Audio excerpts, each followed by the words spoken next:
Screwball82, how is everyone? This video is not a film review. It's about something that came up on somebody's Facebook, a debate that came up on someone's Facebook. You know, as can sometimes happen, someone updates a status and the next thing people are sort of in heated discussion. I got talking with the person on Facebook about it. The issue is this idea of legalizing same-sex marriage. I started looking into it because I wanted to make a comment, but I wanted to make an educated comment. And in looking into it, I think I've only confused myself more. This friend was American, and so it's specifically with regard to their laws and the way America works. The federal government of the United States at the moment does not recognise marriages of the same sex. It's prohibited from doing so under the Defence of Marriage Act. Now, the Defence of Marriage Act is not, from my understanding, is not federal law. The Defence of Marriage Act is something that was brought into. It is federal law. It was brought in as such in '96, I think I read somewhere, by Clinton, under the Clinton administration. And what the Defence of Marriage Act does, the Defence of Marriage Act is a United States federal law, federal, signed into law by President Bill Clinton, whereby the federal government defines marriage as legal union between one man and one woman. Under the law, also known as DOMA, no state or other political subdivision within the United States may be required to recognize as a marriage a same-sex relationship considered a marriage in another state. So what the Defence of Marriage Act does is say, okay, one state doesn't have to recognise a same-sex marriage from outside of its own state. Now, why are the states important? Well, the 10th Amendment of the United States Constitution says that, it explicitly states that it provides that powers not granted to the federal government nor prohibited to the states are reserved to the states or the people. So we have a 10th Amendment which says that we've got is a federal law that defines marriage as between one man and one woman, and it says no state may be required to recognise a marriage between same-sex, from another state. So you go from this state to the next. If you're married in this state, federal law says that the next state doesn't have to recognise that, financially, legally.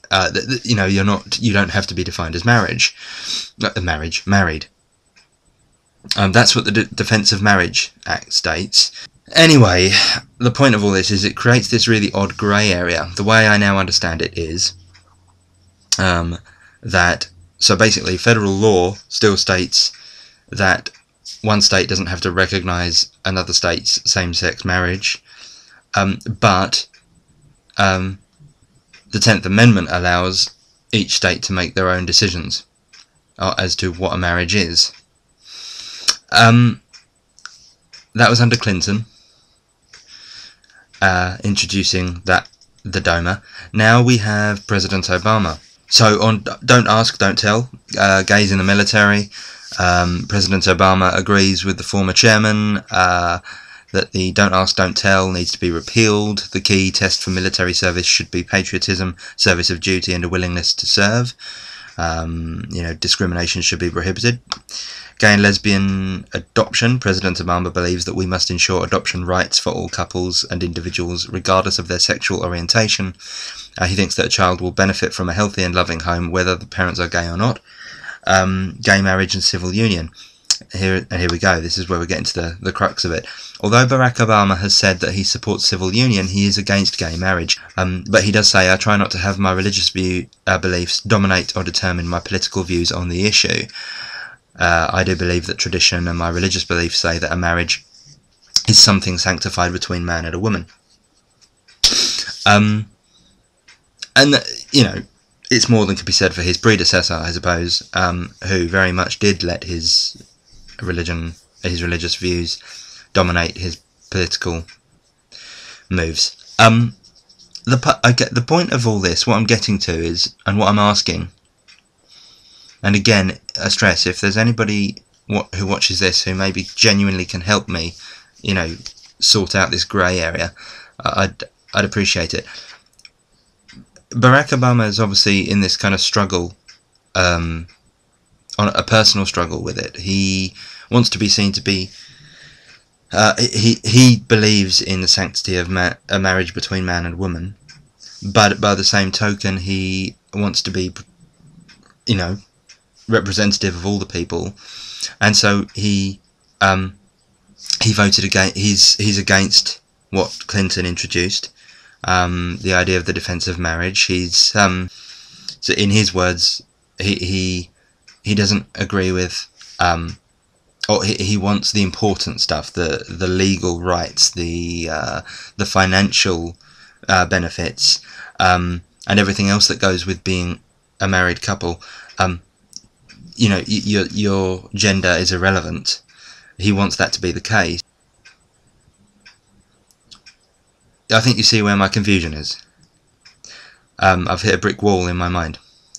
Essentially what I'm asking is this. What is it that stops Barack Obama making a move? Don't get me wrong, I appreciate that changing law is a big thing, and it would probably be a long process, but what is stopping Barack Obama changing the law, the federal law that recognises marriage, other than his personal belief? Is he sitting on the fence, or is he bound in some way? Is it the separation of church and state? You know, at the moment, the way it works is, and how he is happy for it to work, is that states individually can determine whether they recognise marriage or not, in which case same-sex marriages are entitled to that, to the federal rights. But he's not going to move for a change in federal law to say marriage is recognised in general. Is that right? And if so, what's the difference? What, you know, if you're just going to say, well, I'll let the states sort of decide it, you know, it's not for me to say. I find it confusing. As the president, would he not sort of make a decision one way or the other? If he's against gay marriage, that's okay, if that's his opinion and his thoughts, but why sort of allow... Do you see what I'm saying? Anyway, after that confusion, I'd welcome any responses if you can make sense of my rambling. I've edited it as best I can to try to make as much sense as I can, but you know, I didn't script this, and I mean sometimes it's one of those things where you know what you want to say, but it doesn't quite come out right. I hope what I'm saying makes some sort of sense, or you see what what appears to be this grey area for me is, and if anyone can sort of, you know, give me their thoughts on what the problem is, then you know, please do, or if anyone can just educate me further in that area.